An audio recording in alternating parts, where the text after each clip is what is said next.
Thank you everybody for being here. I know it's been a full day, a lot of information, a lot of great resources, so hopefully you're having a great experience on the first day of the Expo. We're excited that technology and epilepsy is a featured topic this year because it's obviously a fast evolving topic within our epilepsy world and is really becoming more and more a part of treatment plans for people with epilepsy. So my name is Tom Stanton, and I'm the Executive Director of the Danny Did Foundation, which is a nonprofit based in Chicago. And I'm fortunate to be joined here by representatives for three companies that have technologies that are specific to people with epilepsy. And I'll introduce them shortly after I give a little bit of an overview here. So I'm going to share the story of my nephew, Danny. I'm also going to give a little bit of an overview of epilepsy and technology in the epilepsy space, and then we'll meet each of our panel members. And then hopefully at the end, if we've got some time, we'll have some Q&A for any questions at the end. So to start, I'd like to introduce you to my nephew, Danny, who you see here on the screen in the red shirt. Danny was an athletic, affectionate, engaging, loving boy who loved baseball and spending time with his three siblings. And Danny also had epilepsy. He had his first seizure around the age of 2, and his parents witnessed just 4 seizures over the next 2.5 years.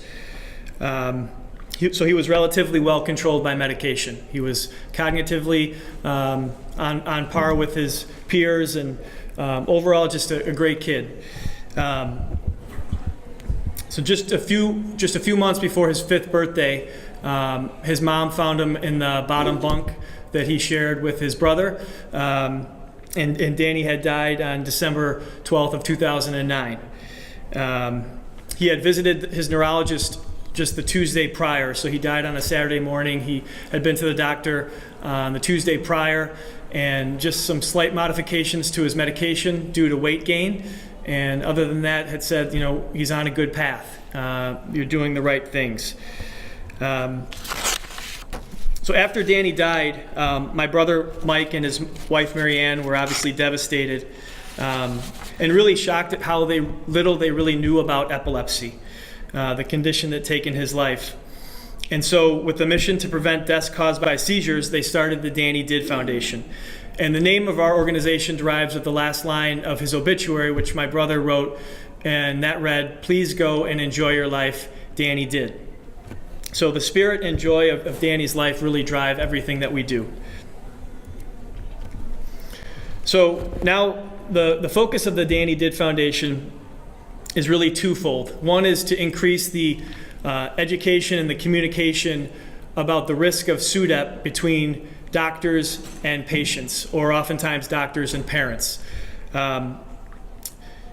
We advocate for honest and open dialogue, and as most people in this room know, parents can and do digest difficult information about risks all the time. And not only do we do that, it's our job as caretakers of children, our children, to consume that information and then to shape the best possible treatment plan for them. So our second area of focus at Danny Did is to increase awareness about and access to devices and technologies that detect or predict seizures, which is the focus of what I'll talk to you about today. So as we all know, there's a range of risks that accompany life with epilepsy. So there's risks related to falls and injuries, swimming, bathing, driving, the possibility for head trauma, and they're all critical to be aware of. And typically, parents, to some degree or another, are educated about those risks by their providers. But a sad reality exists that is less often talked about, which is the risk of mortality when it comes to epilepsy. And tomorrow morning, I'm going to be speaking specifically about the topic of SUDEP at 10 a.m. So parents who have tried numerous medications and other treatments with little or no success are often looking for any relief to make their epilepsy journey a bit safer and a little bit more manageable. And this is where we at Danny Did believe that devices and technologies can really lend some relief. So the analogy that we use, when you're at the hospital or in an epilepsy center, the child is closely monitored. And there's various systems in place to ensure that a doctor or nurse is notified if the child experiences seizure activity. And not being notified in that context or in that setting would be unthinkable. But when a family goes home, then what? The urgency or the value of having the ability for early intervention during a seizure doesn't lessen just because we're not at the hospital any longer. So a key focus for us is talking about devices and technologies that complement medication or surgery or diet as a part of a patient's treatment plan.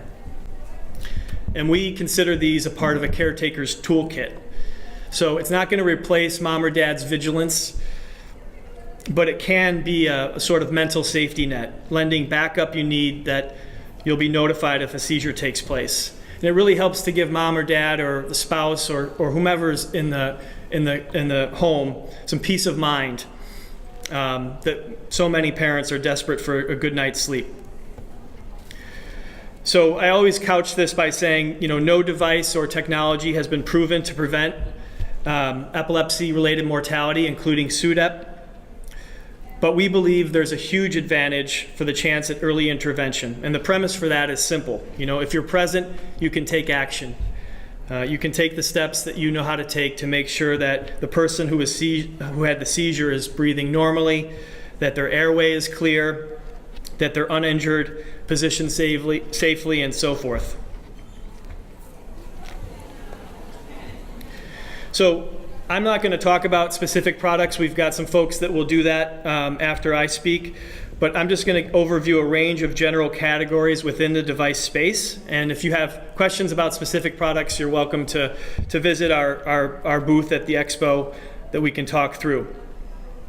But in general, some of the technologies out there are systems that monitor for seizures that occur during sleep, systems that are worn that can monitor for activity day or night. Oftentimes those are wristwatch devices.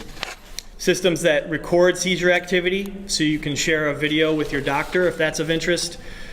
Systems that are implanted via surgery, and we'll hear more about the VNS system later in this talk. And there's app-based technologies that aim to track seizure activity. Some of them have alerting functions, some of them don't. So kind of the meat of what I want to talk about are just some common practical questions to ask when considering a device. And this isn't anything complicated, but when a family is kind of in the mix of looking for a solution, oftentimes they're really desperate for something to help ease their burden a little bit. It's easy to forget some of these, so I'll go through them briefly. And this is something that we have a brochure for at our table if anybody wants to grab it later today. So like I said, they're all common sense considerations. The first one, just aligning the best method to detect your loved one's seizure types. So can the technology detect what you need? So if it's a movement-based seizure, does the product detect for movement? If it's oxygen-related, does the product meet that need? So if you're unsure about what the best indication is for your situation, talk with your neurologist about what it is that needs to be detected that's going to be meaningful to your family. The second one, just determine what is it that you want out of the system. What is the goal that you want to get out of the product? So oftentimes it's to notify somebody, to get mom or dad into the bedroom if a seizure is taking place. And if that's your goal, how does the notification get sent? Is it through a text message? Is it through an audible alert? Is it through a phone call? How many people can be notified? Those are some things to think through. Another common goal is to track seizures. When Danny was being treated, his parents look back now and say, did we miss seizures? They did nightly bed checks. They kind of were on this rotation of checking on him. But in retrospect, were there seizures that they missed? That's something that a lot of parents or spouses wonder about. So if it does track seizures, does the person being monitored, are they comfortable with that? is one consideration. How does the device store data is another thing to think about. And can it be shared with your provider? How do you share the information with the doctor? A third consideration,